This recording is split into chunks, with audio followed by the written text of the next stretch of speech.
अरे शिबू से इलेक्ट्रिक बिलटा धरी कौन भावुचु? हरे भाई ए महंगा जुग संग को इलेक्ट्रिक बिलटा भारी टेंशन देउची। अरे तू जानिनु 25 वर्ष पई बिजुली बिल चिंतारु मुक्ति मात्र 5622 टंकारे 1 किलोवाट घरोई उपभोक्ता पीएम सूर्यघर यूएलए मॉडल रे 5622 टंकारे छात उपरे सोलार पैनल बसाई वर्ष को 5000 टंका जाए संचय करि परिबु।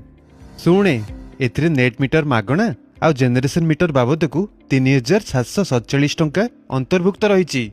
हेले भाई मु ए विषय रे अधिक केमति जानि परिबी? टीपीएनओडीएल ऑफिस नहले ग्राहक सेवा नंबर 1800-3456-718 किंबा 1912 रे जोगाजोग करी सबु सूचना पाई परिबु।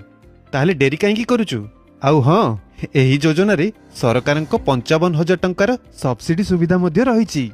एबे इलेक्ट्रिक बिल रो पैठ नहीं चिंता छाड़े आ वर्ष को 5,000 टंका जाए संचय कर। हाँ भाई एई तो चलिले आ।